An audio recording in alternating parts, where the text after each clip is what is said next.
Hello बच्चों, आज हम पढ़ने वाले हैं राउल्ट का नियम कि आखिर ये राउल्ट का नियम है क्या। तो देखिए, राउल्ट नामक वैज्ञानिक ने एक नियम दिया था जिसे हम राउल्ट का नियम कहते हैं। ये जो नियम होता है ये हमारे लिए बहुत इंपॉर्टेंट होता है, इसके बिना शायद बोर्ड एग्जाम बनता ही नहीं हो। तो आइए देखते हैं कि आखिर ये राउल्ट का नियम है क्या। और प्लीज जाने से पहले लाइक शेयर सब्सक्राइब जरूर कीजिएगा, सब्सक्राइब जरूर कीजिएगा, बहुत जरूरी है। ठीक, आइए देखते हैं कि आखिर ये राउल्ट का नियम है क्या। तो देखिए, इस नियम के अनुसार जब किसी विलायक में हम अवाष्पशील विलय मिलाते हैं तो विलयन के वाष्प दाब में होने वाला अपेक्षित अवनमन उस विलयन के मोल प्रभाज के बराबर होता है।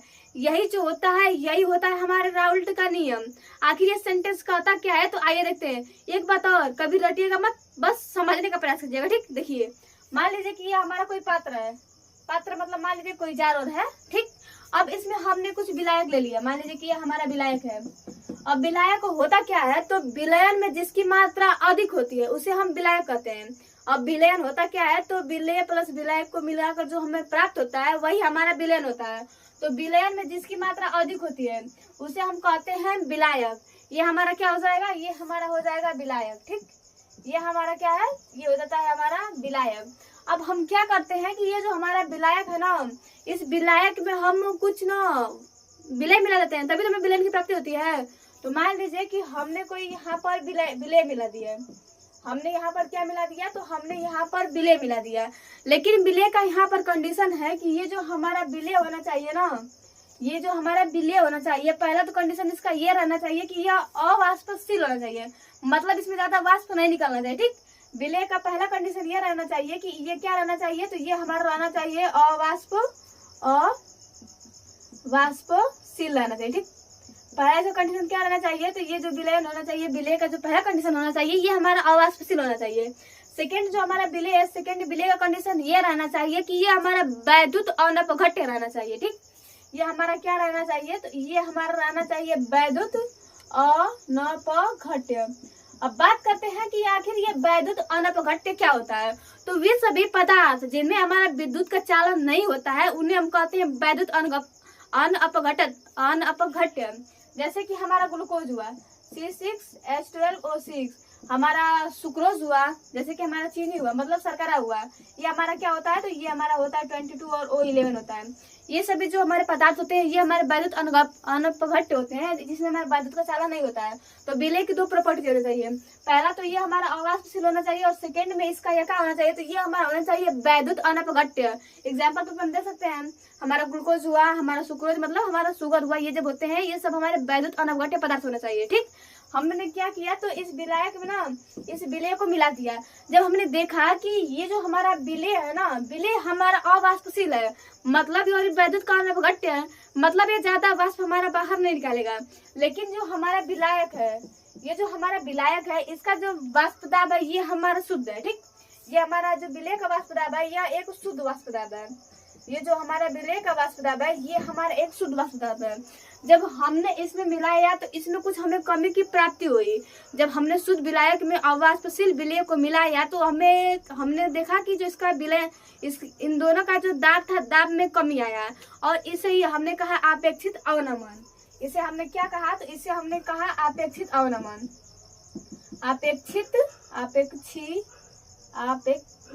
कैसे होगा देखिए, इसे हमने कहा अपेक्षित अवनमन। ठीक, अपेक्षित अवनमन अपेक्षित अवनमन क्या हुआ, तो जब हमने शुद्ध विलायक में किसी अवाष्पशील विलय को मिलाया तो उसके वाष्प दाब में जो होने वाली कमी थी वही हमारा क्या कहलाया, तो वही हमारा कहलाया अपेक्षित अवनमन। इतना समझ में आया ना कि अपेक्षित अवनमन क्या होता है। अब देखिए, आपने देखा कि ये जो पूरा विलयन था ना, अब विलयन का वाष्प दाब कम हो गया है और इसे ही हमने कह दिया अपेक्षित अवनमन। और यही जो हमारा अपेक्षित अवनमन होता है ये होता है हमारे मोल प्रभाज के इक्वल। यहाँ पर जो हमारा अपेक्षित अवनमन P होता है ये हमारे चाई या फिर कह लीजिए काई, जो हमारा मोल प्रभाज होता है, मोल प्रभाज को हम काई से डिनोट करते हैं, तो ये हमारे मोल प्रभाज के इक्वल होता है। इसे ही हम कहते हैं राउल्ट का नियम। यहाँ पर जो हमारा विलायक होता है, हमारे विलायक का जो वाष्प दाब होता है मतलब शुद्ध वाष्प दाब होता है, इसे हम P नाम से डिनोट करते हैं। जो हमारा विलायक होता है, विलायक के हम जो हमारा विलायक होता है, विलायक के जो शुद्ध वाष्प दाब होता है उसे हम P नाम से डिनोट करते हैं। ये क्या P नाम क्या होता है, तो ये हमारा होता है विलायक का शुद्ध वाष्प दाब। ये हमारा होता है विलायक का शुद्ध वाष्प दाब, विलायक का शुद्ध वाष्प दाब। और यहाँ पे जो हमारा पीएस होता है, इसके अलावे जो हम होते हैं, या फिर कह लीजिए कि हमारा हो जाएगा विलयन का वाष्प दाब। जो हमारा पीएस होता है, पीएस को हम कहते हैं विलयन का वाष्प दाब। जो हमारा पीएस होता है, पीएस को हम कहते हैं विलयन का वाष्प दाब। और ये पीनट यही होता है।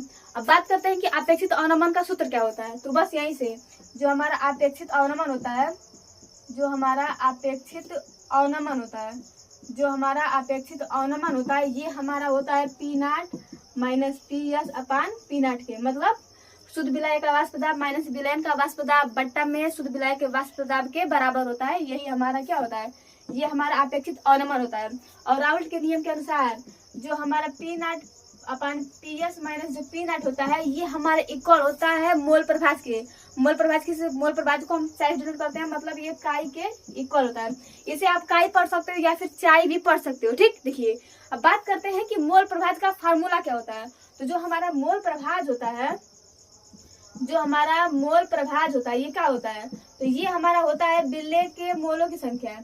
इसको मिटा दूं, देखिए इसको मतलब डिनोट कर लीजिएगा, बस समझने के लिए इतना था ना। ओके, देखिए जो हमारा मोल प्रभाज होता है, ये जो हमारा मोल प्रभाज होता है, ये इक्वल होता है विलेय के मोलों की संख्या, विलेय के मोलों की संख्या।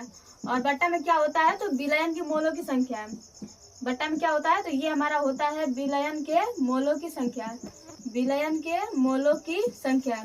और जो हमारा विलेय की मोलों की संख्या होती है, ये होता है मोल प्रभाज किसके इक्वल होता है, जो हमारा मोल प्रभाज होता है, ये विलेय के मोलों की संख्या बट्टा विलयन के मोलों की संख्या के बराबर होती है।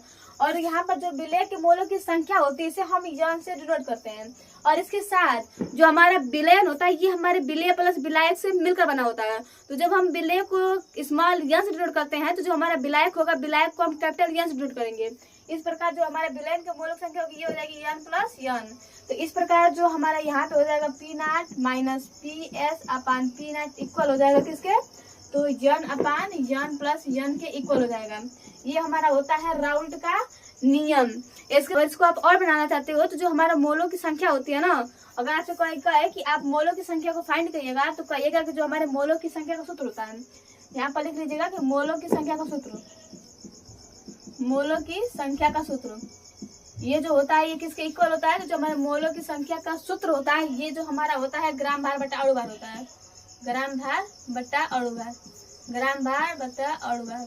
ये जो हमारा होता है, ये मोलों की संख्या होती है। तो इसको आप नोट कर लिख लीजिएगा, क्योंकि जब क्वेश्चन लगाते समय ना बहुत बच्चों को नहीं पता होता है, तो यहाँ पर कंफ्यूज रहते हैं कि आखिर मोलों की संख्या को निकाला कैसे जाता है। तो याद रहेगा कि जो मोलों की संख्या होती है, ये हमारे ग्राम भार बटा अणु भार से निकाला जाता है। और यही जो होता है, यही होता है हमारा राउल्ट का नियम। एक बार और देख लीजिए कि आखिर ये राउल्ट का नियम है क्या। तो देखिए, राउल्ट साहब कहते हैं कि जब किसी आप शुद्ध विलायक में अवाष्पशील तथा वैद्युत अनपघट्य विलय को मिलाते हो, तो इन दोनों से प्राप्त जो हमारा विलयन होता है, विलयन में जो होने वाला अपेक्षित अवनमन होता है, वो उसके मोल प्रभाज, उस विलयन के मोल प्रभाज के बराबर होता है। यही जो होता है, यही होता है हमारा राउल्ट का नियम। जो हमारा राउल्ट का नियम होता है, ये कहता है कि जो P not minus P S upon P not होता है, ये हमारे चाय के इक्वल होता है। बस इतना ही होता है हमारा राउल्ट का नियम। अगर आपको परमानेंटली याद रखिएगा, तो बस ऐसे याद रखिएगा ना। देखिए, मान लीजिए कोई एक विद्यालय है, ठीक, मान लीजिए कोई एक क्लास है, क्लास में बहुत प्रकार के बच्चे पढ़ते हैं। तो मान लीजिए कि 3 बच्चे हैं, जिनमें एक का नाम है मिंटू, एक का नाम का है मिंटू, दूसरे का नाम है पिंटू और तीसरे का नाम है सिंटू। मान लीजिए कि 3 दोस्त हैं, तीनों का नाम क्या है, तो मिंटू, पिंटू और सिंटू है। इसमें जो मिंटू है ना, ये बहुत मतलब एक तेज तड़क लड़का है, पढ़ने में सही है और मतलब इसकी आदत बहुत अच्छी है। यहाँ पे जो सेकंड है, सेकंड उसके एकदम विपरीत है, मतलब उससे पढ़ने लिखने से कोई मतलब ही नहीं है, वह बस घूमता फिरता रहता है, मतलब बदमाशी बहुत ज्यादा करता है। और जो थर्ड है ना, ये जो थर्ड है, इसमें ना तो मतलब ज्यादा पढ़ने की इच्छा है, ना ज्यादा घूमने की, मतलब ये मीडियम है। अब यहाँ पर कंडीशन क्या होता है कि जब ये अच्छा और खराब एक दूसरे से मिल जाते हैं, मतलब सिंटू और पिंटू जब इनकी दोस्ती हो जाती है, मिंटू और पिंटू की दोस्ती हो जाती है, तो इन दोनों से दोस्ती का परिणाम निकलता है। मतलब जब मिंटू और पिंटू की दोस्ती हो जाती है, तो उनकी दोस्ती से जो परिणाम निकलता है, वह सिंटू के बराबर होता है, मतलब प्रवृत्ति में दोनों सेम हो जाते हैं। यही जो होता है, ये हमारे राउल्ट का नियम होता है। जब किसी हम शुद्ध विलायक में और शुद्ध विलेय को मिलाते हैं तो इनमें जो होने वाला अपेक्षित अवनमन होता है ये हमारे मोल प्रभाज के बराबर होता है। यहाँ पर बस ये याद रखिएगा कि जो हमारा मिंटू है ना ये हमारा शुद्ध विलायक है, और यहाँ पे जो हमारा पिंटू है, पिंटू हमारा क्या है, तो यह एक अवाष्पशील तथा वैद्युत अनपघट्य विलेय है। और जो हमारा क्या है सिंटू है ना, पिंटू हमारा क्या है तो वैद्युत अपघट्य, हमारा सिंटू क्या है मोल प्रभाज है। तो आशा करती हूँ कि समझ में आया होगा। आज की बात आप राउल्ट के नियम में कंफ्यूज हो गए ही नहीं, तो प्लीज लाइक शेयर सब्सक्राइब जरूर कीजिएगा, ठीक। तो आज के लिए बस इतना ही, मिलते हैं फिर अगले वीडियो में।